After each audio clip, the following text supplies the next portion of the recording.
네, 플래닝 컨트롤 2 1팀 활용 프로젝트 발표 시작하겠습니다.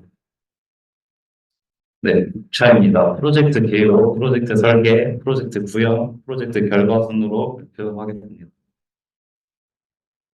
프로젝트 개요입니다.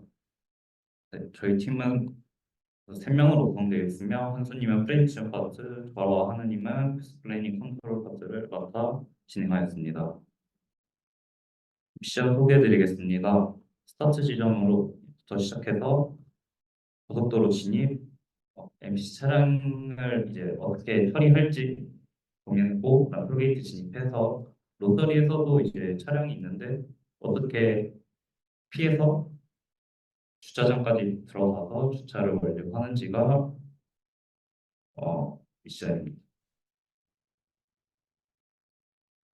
개발 환경으로는 DCB 서버에서 모라이 시뮬레이터를 사용하였고 로스로 통신을 하였으며 개발 언어로는 파이썬과 슈플거를 사용했습니다. 항상 관리로는 기터브를 사용했고 셋업 및 프로젝트 관리는 노션이랑 줌이랑 슬랙을 사용했습니다. 프로젝트 설계 부분입니다. 먼저 일정부터 말씀드리면 1주차에는 1, 2주차에는 설계 및 이제 기본적인 저희 전에 프로젝트 진행했던 걸 토대로 주행을 구현했었고, 그다음에 파트 분배 이후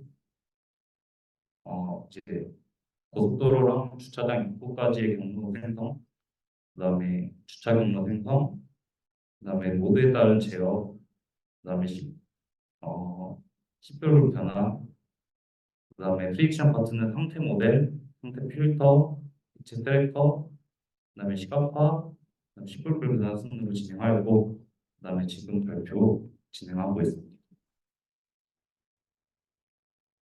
시스템 저희 그 RPD 그래프에서 이쪽 부분이 이제 프리딕션 노드와 토픽을 발행하는 부분이고, 이렇게 잘 안 보이시겠지만 좀 자세하게 보여드리면 해당 이제 모라이 메시지 패키지와 그다음에 런치 파일이랑 알비즈 구성하는 패키지, 컨트롤 패키지, 그다음 패스 플래닝, 그다음 프레딕션 패키지 이렇게 해서 총 12개의 노드를 사용해서 미션을 진행하였습니다. 프로젝트 구현 부분에서 이제 아까 조그맣게 노드 있었던 거를 보여드리면 이제 맵을 KCT 맵을 이제 퍼블리싱해서 알비즈 상에 띄웠고요. 그다음에 차량의 GPS IMU 센서를 연결해서 오도메트리 데이터를 생성해서 차량의 위치와 방향을 TF를 통해 프레임으로 변환해서 차량의 현 위치를 RBC에 표시했습니다. 그다음에 이제 고속도로 환경에서 이제 그 글로벌 패스를 만들 때 이제 링크와 이제 노드 데이터가 있으니까 리드 베이스 서치를 알고리즘을 사용하기로 생각했고, 그다음에 이제 DX스타 알고리즘이랑 A스타 알고리즘을 이제 비교하는 영상인데, 이제 DX스타 알고리즘 같은 경우에는 이제 사방 전부를 이제 노드를 파헤쳐서 탐색하느라 이제 시간이 A스타보다 더 오래 걸리는 모습을 보실 수 있습니다. A스타는 이제 휴리스틱을 사용해서 시작점과 도착점의 거리를 포스트함트에 넣어서 이제 최단 경로를 더 빠르게 탐색할 수 있는 모습을 보실 수 있습니다. 그래서 저희는 글로벌 패스로 A스타 알고리즘을 사용하였고, 이렇게 전체적인 그 로터리까지 노드 구성되어 있는 데까지 A스타 알고리즘을 사용해서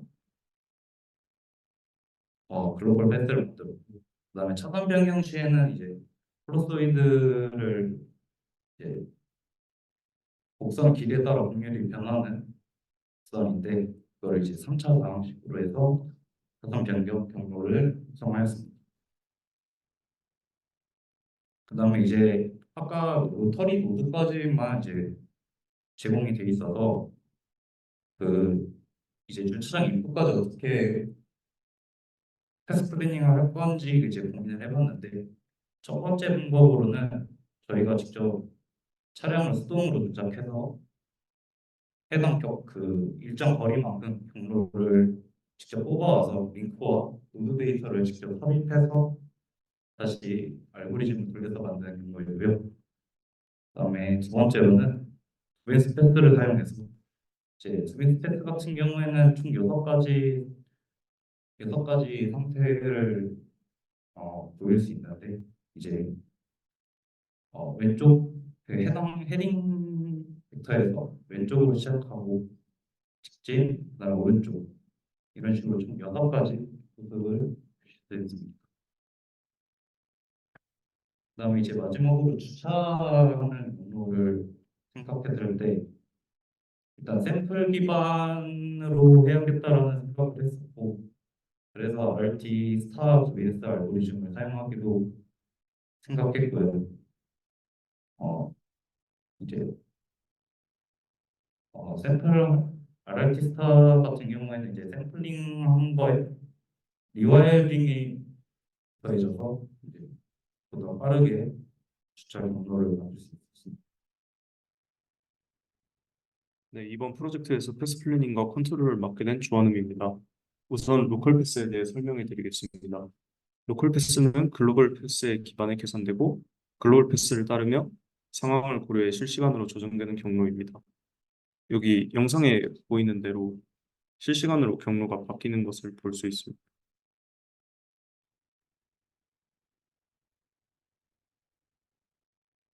그리고 다음으로 모드 스테이트에 대해 설명해 드리겠습니다. 저희는 이제 차량의 현재 위치에 따라 모드를 하이웨이 모드, 파킹 모드, 피니시 모드 3개로 나눴습니다. 우선 고속도로에서는 하이웨이 모드로 설정되어 있습니다.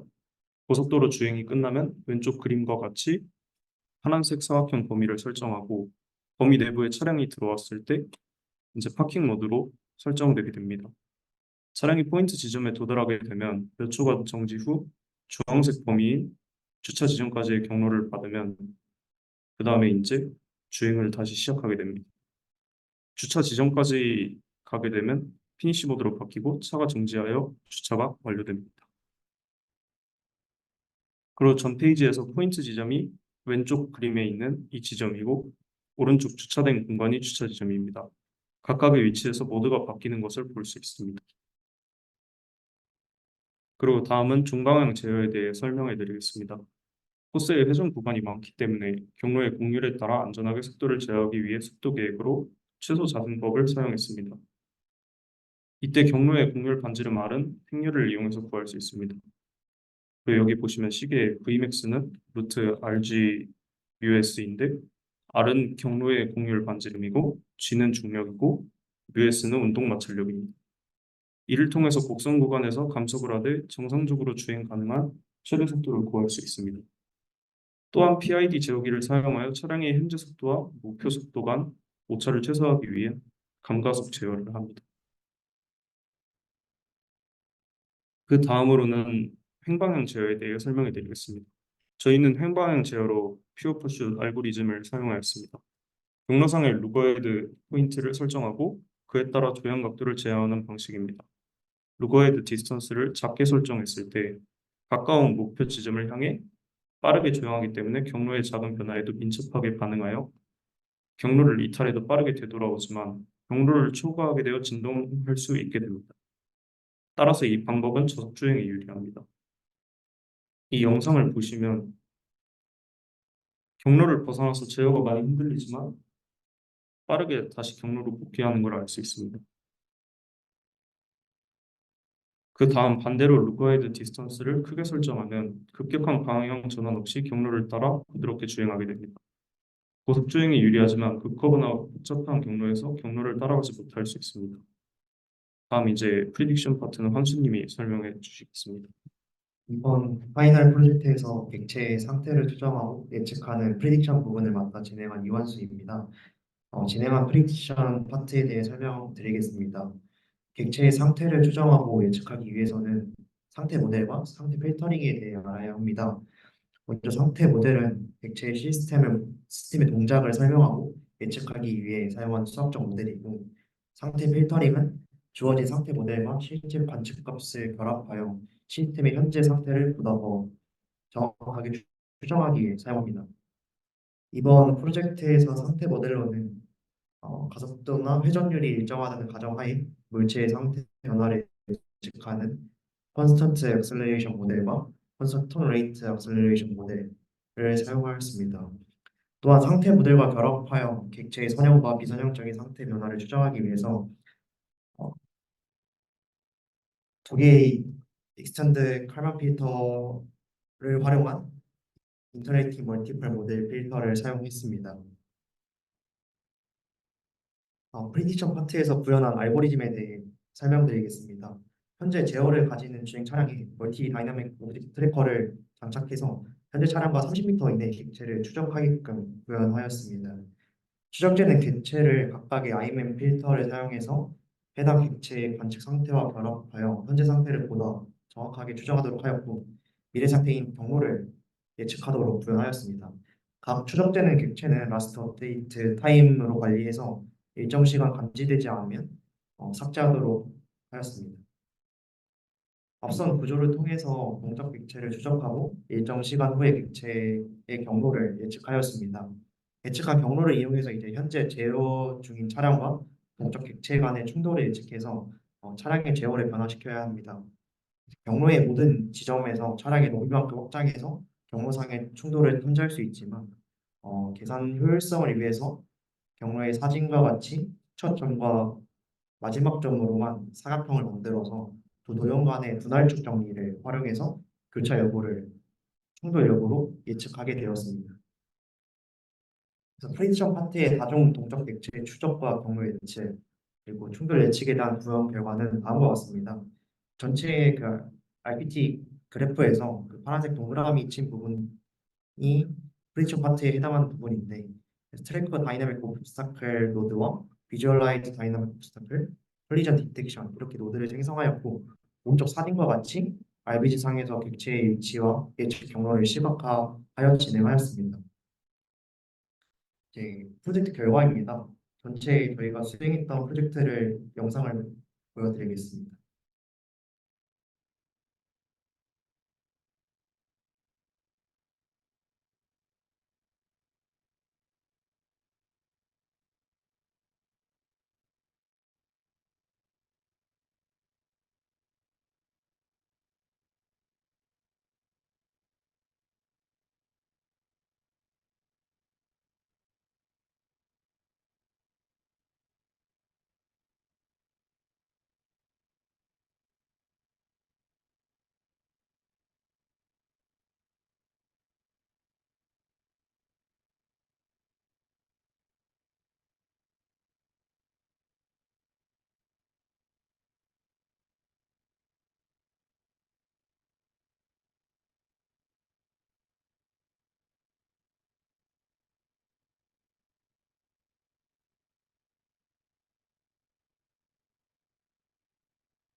저희가 시나리오 상에서 고속도로나 회전 교차로 상에 자동차가 있지만 그것을 회피 주행을 수행하지 않고 오히려 회피 주행을 하면 더 위험한 상황이 벌어질 수 있기 때문에 단순히 감속을 통해서 차량을 충돌하지 않고 목표한 바까지 도착하도록 구현하였습니다. 이번 과제를 진행하면서 가장 큰 이슈 사항은 코드 동작 시에 시뮬레이터의 프레임이 내려가서 RPG의 시각화와 코드 동작에 데이터가 밀리는 현상이 발생했습니다. 또한 CPU 사용량을 확인해 보니 좀 과부하가 발생하는 모습을 확인했습니다. 코드에 동작이 없는 상태에서는 시뮬레이터가 문제가 없던 것으로 보아 저희가 구현했던 컨트롤과 프레디션 패키지의 연산 과정이 복잡하고 이로 인해서 프레임 드랍이 발생한다고 생각했습니다. 그래서 코드를 더 가볍게 만들고 더 빠른 연산 속도를 가지게 하기 위해서 컨트롤과 프레디션 패키지를 10%로 변환을 진행하였고 각 프로세서가 30% 정도 덜 사용되는 것을 확인했습니다. 또한 모라이 시뮬레이터 상에서도 프레임이 파이썬을 진행했을 때는 15프레임 정도 나왔었는데 변환 후에는 30프레임 이상 방어되는 모습을 확인하였습니다.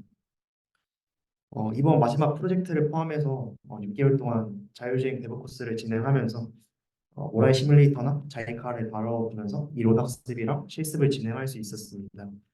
그래서 로봇이나 자율주행과 다소 거리가 멀었던 팀원에게는 이러한 도메인에 참여할 수 있는 능력을 키울 수 있었고 교육 이전에도 친숙했던 분들에게는 다시 한번 열정을 불태울 수 있던 기간이지 않았나 싶습니다. 큰 문제 없이 모든 과정을 마무리할 수 있어서 팀원들뿐 아니라 과정에 참여하고 계시는 모든 분들에게 감사하다는 말로 발표 마무리하겠습니다. 네, 감사합니다.